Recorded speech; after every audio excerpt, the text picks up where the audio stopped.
welcome back to the Mandala Traveler. Today I'm going to be continuing my Barcelona series with a look at one of the most iconic buildings in Barcelona, Casa Batllo.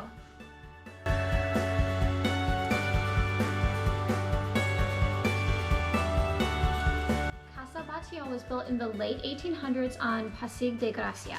And at the time, this was the most prominent neighborhood in the city, and all the wealthy people wanted their homes to be built there. That was still the case in the early 1900s when Josep Batllo bought the house, and he really wanted his to stand out from the neighbors. At that time, several other houses along the block were getting major makeovers, and of course he didn't want to be left behind, so he hired the prominent architect Antoni Gaudi to give the entire building a makeover. The block eventually became known as the Block of Discord because of all the houses with extravagant facades and no cohesive style, but they're all very fun to look at, and Casa Batllo is by far the most popular one.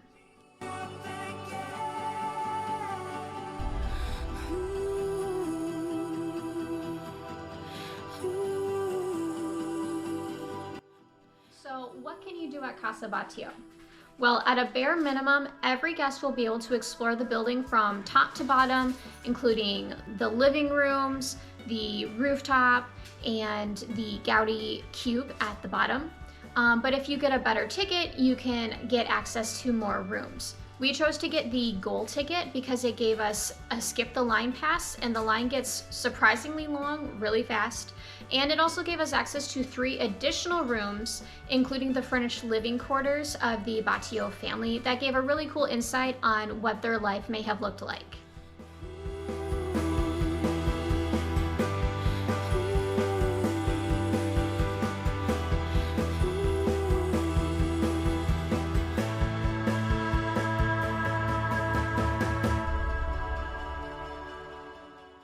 Now, depending on which ticket you choose, you may be able to tour the house with a virtual reality tablet, which I highly recommend.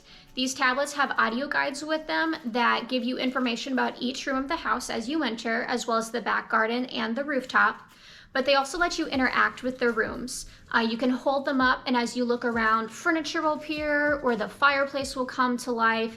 You can even hold it up to this white model of the house, and on the tablet, it will open up kind of like a dollhouse, and you can zoom in on different rooms. So it really adds a great dimension to the tour that you wouldn't get without it. Now, as you tour the house, you'll see all sorts of different living spaces, servant spaces, and eventually you'll get to the Dragon's Terrace. Now, it's called the Dragon's Terrace because from below, the peak of the house looks like the spine of a colorful dragon curled up on top of the roof. It really is a beautiful piece of architecture. So once you're up on the terrace, you can take a closer look at that. There are some tables up there, a place where you can get some small snacks and drinks while you sit and look over the beautiful view of Barcelona.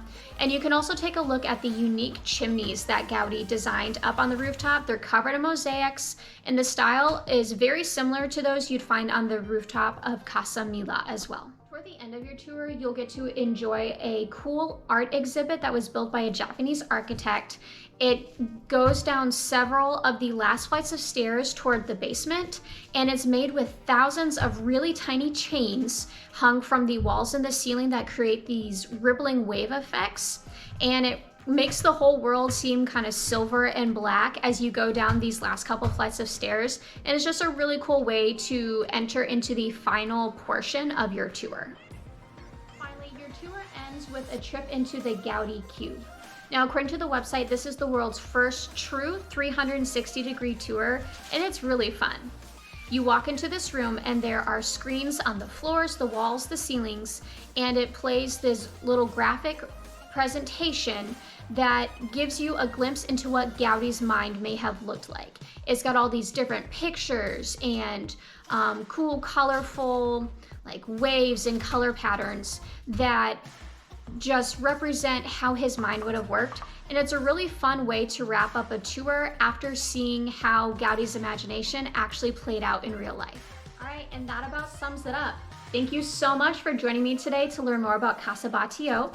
If you are interested in learning about any of the other Barcelona iconic landmarks, be sure to check out my Abroad in Barcelona playlist. And if you want more information about Casa Batllo or any of the other topics I cover in my vlog, you can check out my full blog at www.cochranewriting.com, and I have more information about each of those topics. Don't forget to like and subscribe before you go, and I'll see you later. Bye!